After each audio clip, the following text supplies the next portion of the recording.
everyone. I am so excited to be going live today with Dr. Lori Mintz. She is the author of a book called Becoming Clitoris. She's also a university professor. She teaches a course at the University of Florida about human sexuality.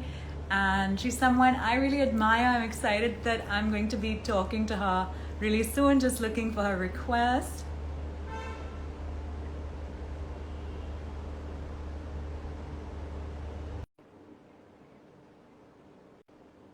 We're going to be talking about pleasure and orgasms and all that good stuff. Hi. Hi. I'm so happy to be here because I admire you so much.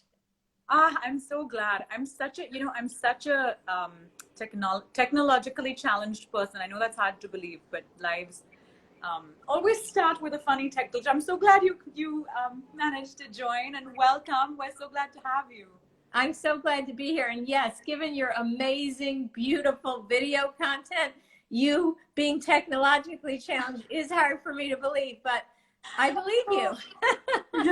When it comes to lives. Anyway, I'm so glad it's all working, and let's get right into it. I got so many questions from people.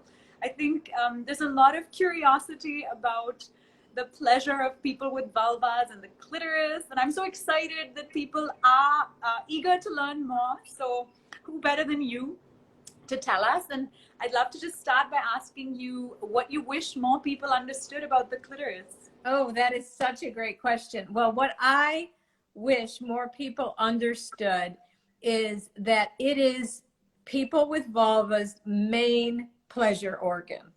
That we talk a lot about the vagina and the penis because we emphasize penis and vagina sex so much. But the truth is that what is analogous is the clitoris and the penis. Our clitoris is our vast internal and external organs. We get erections in our clitoris just like the penis. And very, very important, the overwhelming majority of people with vulvas, about 96%, 96% actually need external clitoral stimulation, the outside, to experience orgasm, sometimes alone and sometimes coupled with penetration. And I'm also really eager to hear you describe some of your research on the pleasure gap and orgasm equality. I think the fact that the clitoris is so often neglected, especially in straight relationships, has led to quite a disparity in how frequently straight women orgasm as compared to other groups of people, right? Can you tell us about that? Yes, absolutely. So here's what not only my research, but a lot of other sex research finds is that when cisgender women and cisgender men get it on, the cisgender women are having way fewer orgasms than the men, like a lot fewer. So let me explain. There was one study with about 800 students in college. So I know they're not representative, but it was a good study. And they asked, how often, do you orgasm during a sexual encounter? And 39% of the women versus 91% of the men said they always or usually orgasm during a sexual encounter.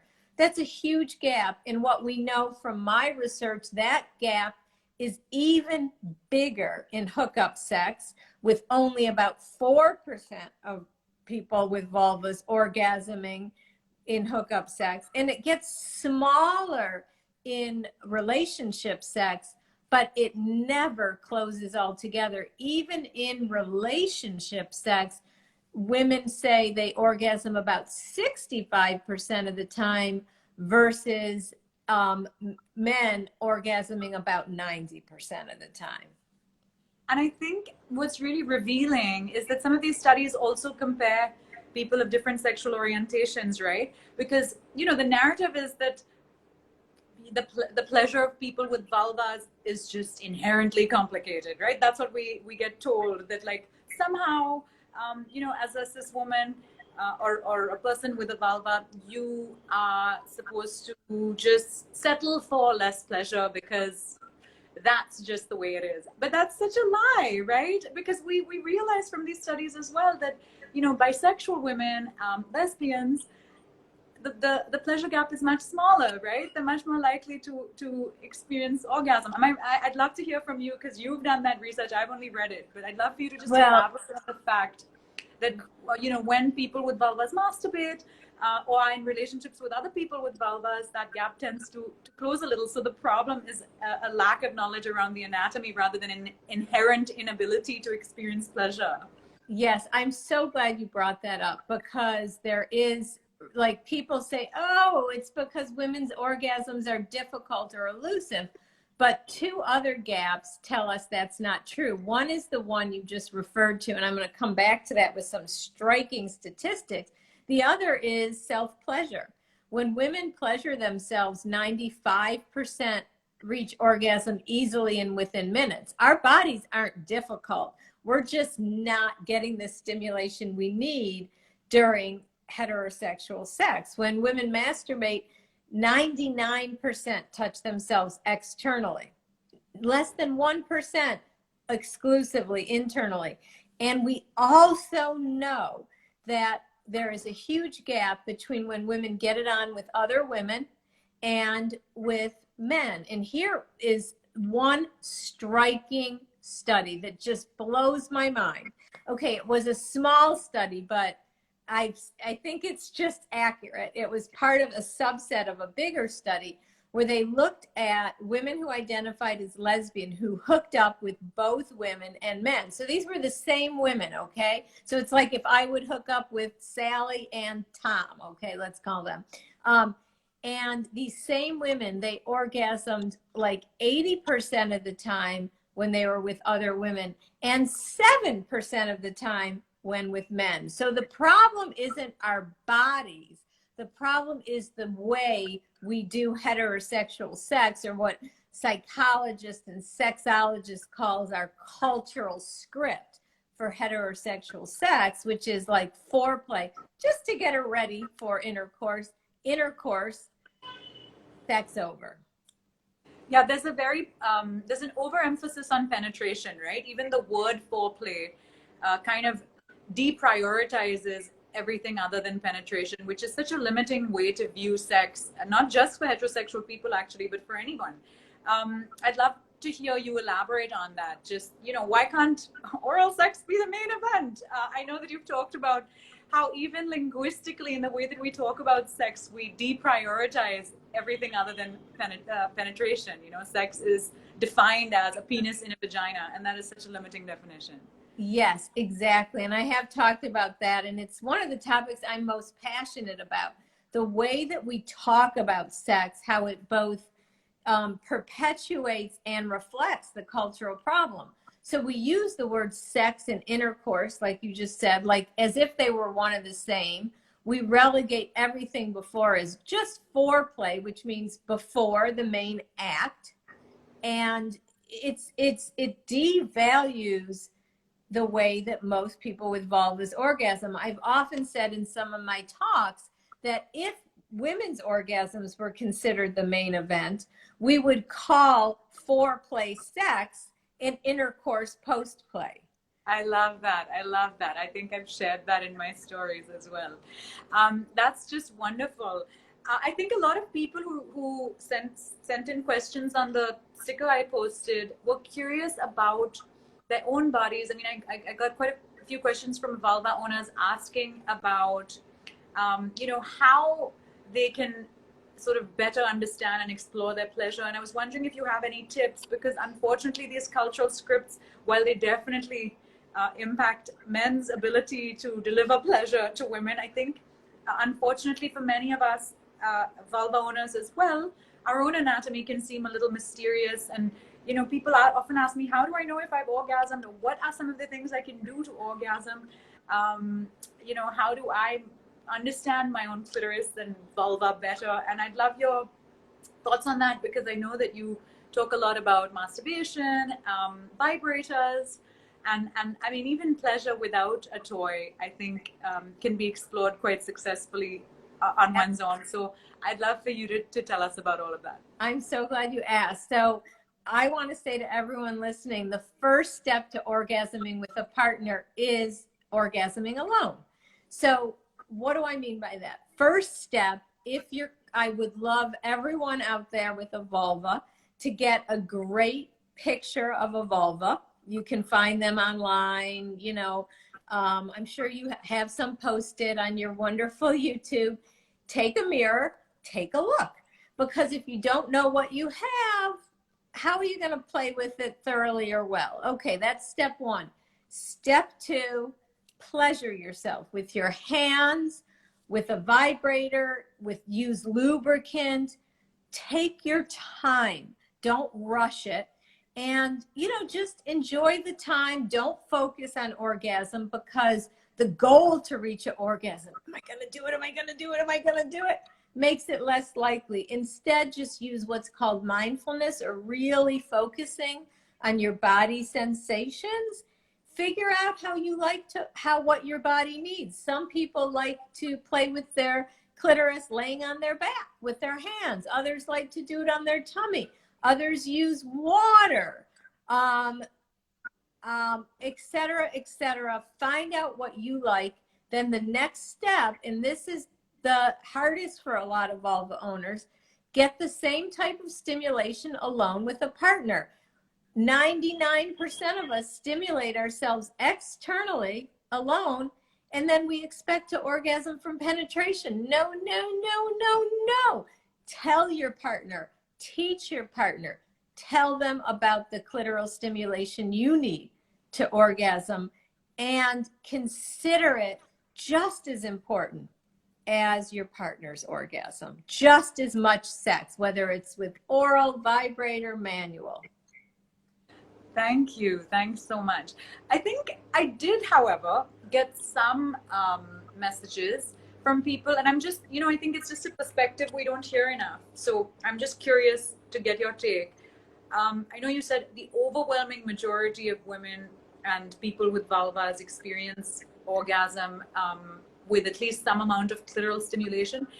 But what about the people who don't? I mean, I got one or two messages, and it's just something I haven't talked about on my channel yet, because I'm like so keen for people to, you know, figure out the clitoris that I feel like I've ignored.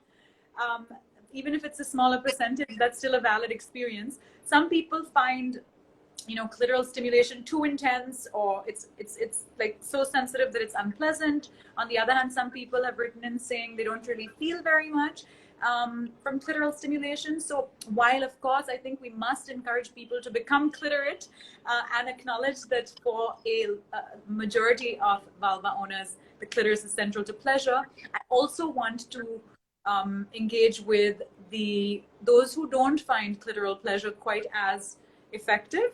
And I'm just wondering whether you could maybe expound on that, because I feel like it's something in sex positive circles we don't really talk about. Pleasure can be so varied, you know, and sometimes something that works for a lot of people might not work for other people. And ultimately, I think communicating with your partner is so central, right? Because the specificities of pleasure can be different from person to person. Absolutely. I'm so glad you asked that. Because I don't want, like, for so many years, like the narrative was you must orgasm from intercourse. And now a lot of sex positive people, you are trying to change that narrative, but we don't want to give the message that if you orgasm from another way, or you don't like clitoral stimulation, something's wrong with you. No matter how you orgasm is fine. Some people just like their breast stimulated and can orgasm that way. Others like shallow vaginal penetration because there's a lot of nerve endings there. Other people like deep penetration. There is nothing wrong with how anyone orgasms. And indeed, for many people with vulvas, the clitoris is just too sensitive to be touched directly. Sometimes they like to touch instead the mons pubis, which is an area like above. I should have brought my vulva puppet, but it's an area above the like sort of right above the vulva. Some like to touch the inner lips. Some like to touch around the vaginal opening. And some people do end up finding that if they soften the clitoral stimulation, they put like a towel or a washcloth or keep their underpants on and then use a vibrator or their hands on top. So basically try anything and everything and however your body works, A-okay. Thank you for sharing that. Thank you so much. I think it's also really interesting to consider the fact that, you know, not knowing about your own body as well as the shame that we all inherit. I mean, it's a largely sex negative world. Can also impact your ability to experience pleasure. Do you have any suggestions on how people can work towards overcoming that shame and feeling entitled to pleasure? I feel like for women particularly, you know, the scripts we're fed kind of make it seem like we don't deserve pleasure. And that's something I really am so keen to dismantle.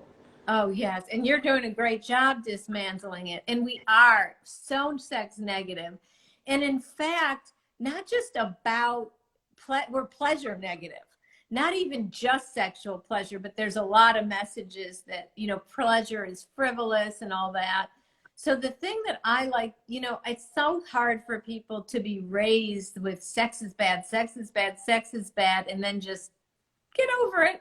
Like, it doesn't work that way. So it takes really time and effort. But the things I recommend are to do things like follow people like you, sex positive messages. Yeah. It like to learn, to just keep getting exposed to more and more people giving not only sex positive messages, but scientifically accurate sex positive messages. And that, and then like talk to yourself, literally self-talk inside. You don't have to talk out loud, you know, but, you know, develop, you know, figure out what are those sex negative messages. Sex is bad. I'm dirty if I have it. I'm a slut if I have it. Find out what's kind of driving your discomfort. And I work with my clients, because I'm a licensed psychologist and licensed sex therapist, to develop new thoughts. I mean, sometimes I tell my clients, just say, sex is for me. Sex is pleasurable. Sex is good. Just all day, like throughout the day. So there's no real easy answer. It takes work, but it's really worth it. That's wonderful. You know, I had a few questions that I saved. So I'm just going to take a look at them really quick, because I did want to bring in as many audience questions as I could. And I asked you the ones I remembered, but there were so many. So someone wanted to know about whether there are particular positions that can be used during intercourse that also lend themselves to simultaneous clitoral stimulation. I mean, I think lately with this Netflix show that came out called Sex Life, the coital alignment technique got quite a lot of attention. But I think a lot of heterosexual couples are curious about, you know, what some of the most pleasurable positions for penetration can be, because there are, of course, vulva owners who do enjoy clitoral stimulation combined with penetration. Many people often find the combination quite spectacular, right? Me included. I mean, for me, the clitoral stimulation is non-negotiable. I can orgasm with just clitoral stimulation, and I definitely need the clitoral stimulation, but clitoral stimulation plus penetrative stimulation can feel fantastic together. So I often like to bring a vibrator with me to, you know, partnered experiences as well, because I think that allows for a lot of fun where you can get lots of stimulation. But are there any positions that you think organically lend themselves to both? Yes, absolutely. And I love what you're saying, because yes, a lot of people love the combination, and even in masturbation, a lot of people. So there is no one size perfect fits all position, right? It sort of depends on how you masturbate. So if you masturbate on your stomach, for example, you might want to try a rear entry position where you or your partner can reach your hands down and touch you. On the other hand, this coital alignment technique, yes, it gets a lot of attention. It works for a lot of people. It doesn't work for a lot of people. Also, the woman on top position works for a lot of people. Why? Because you can maneuver your body to have your clitoris come in contact with your partner's penis or your partner's pelvic bone. So basically, any position that you can get your clitoris in contact with something, whether it's a penis or a pubic bone or your partner's hands or your hands or a vibrator, are a fabulous combination.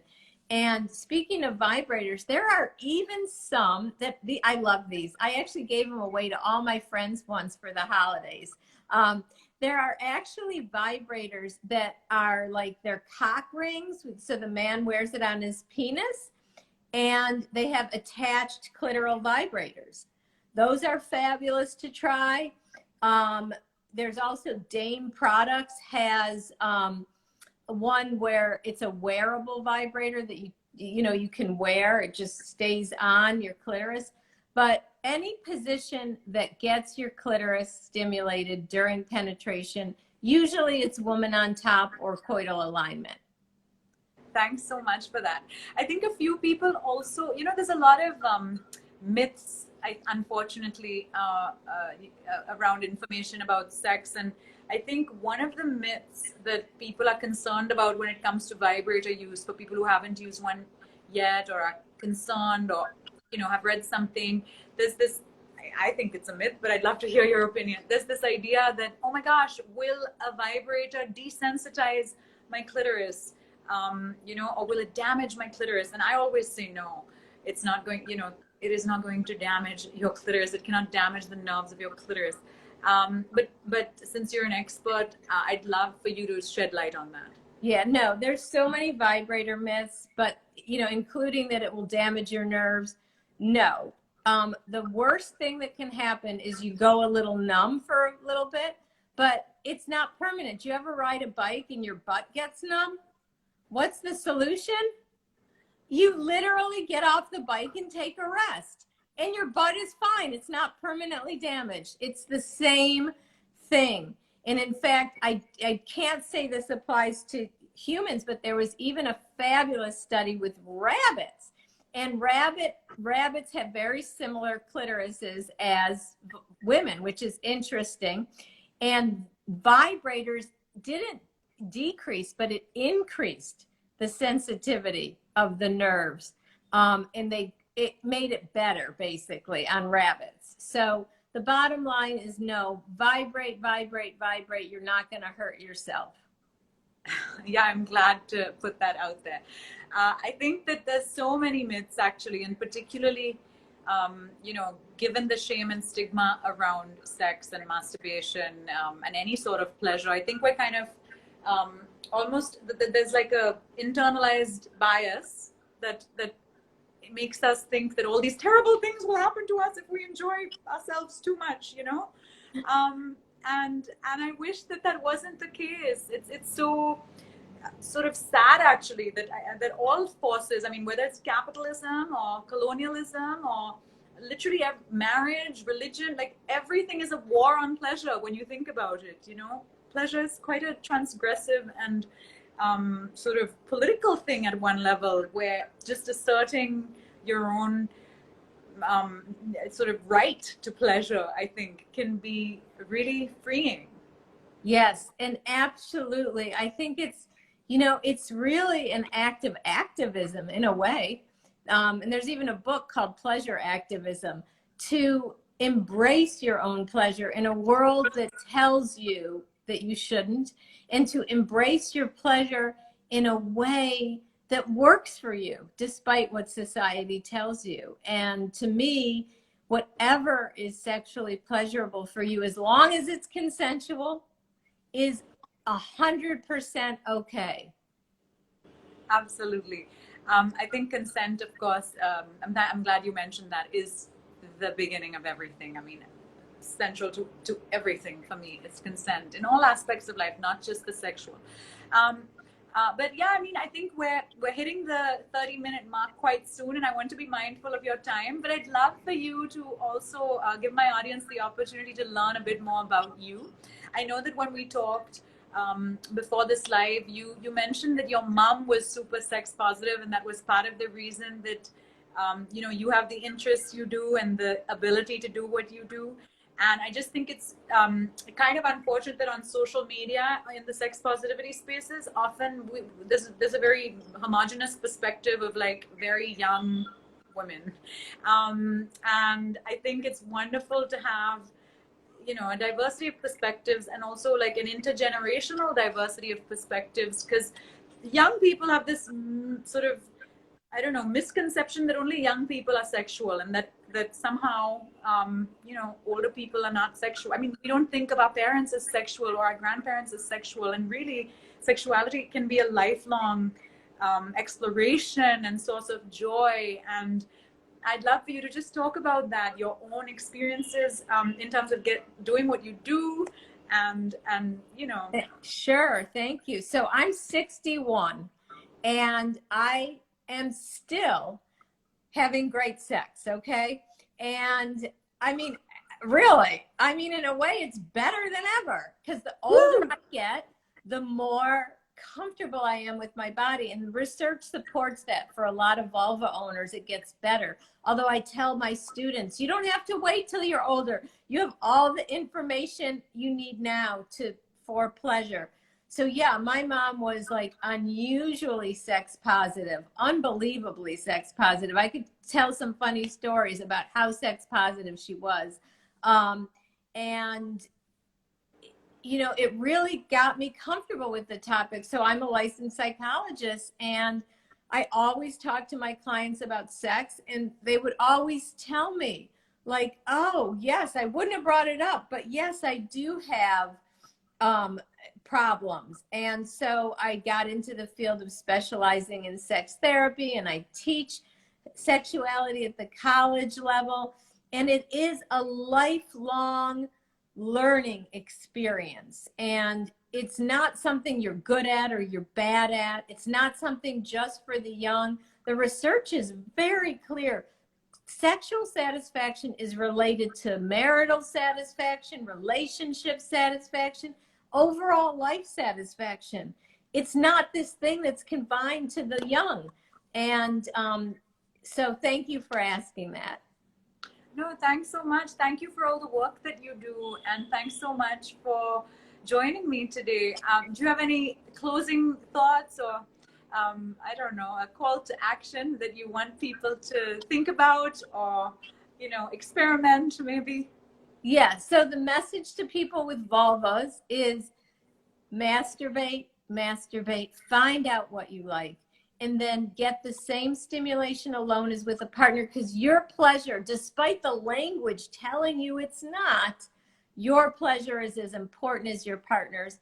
And for people with penises out there, this is good for you too. You know why? Because we have this myth that you have to give a woman an orgasm with your penis by lasting long and thrusting hard. And if you can let go of that pressure and ask your partner, how do you like to be stimulated? And respect that, you know what, you can get more pleasure yourself. For example, you could give her an orgasm. I hate that word give, but you can help her experience an orgasm through oral sex, and then have intercourse, and you don't have to worry about lasting long, thrusting hard. So everybody talk to each other, ask, what do you like? And then get consent and keep the communication going. And last thing, sorry, I know I should let you go. It's oh no, it's good. I could talk to you for hours. But I do want, me too.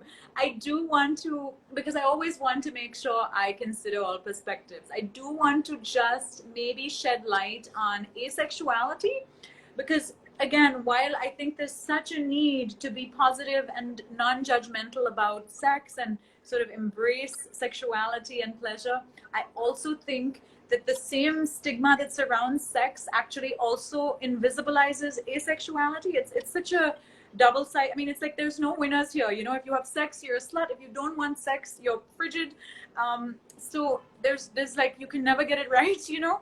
So while I can also continuously sort of like, you know, fly the flag of masturbate and get to know your sexual needs and all of this, I also think I would like to pay attention to the fact that some people might not be driven by sex and might not have a desire for sex, and that's also normal.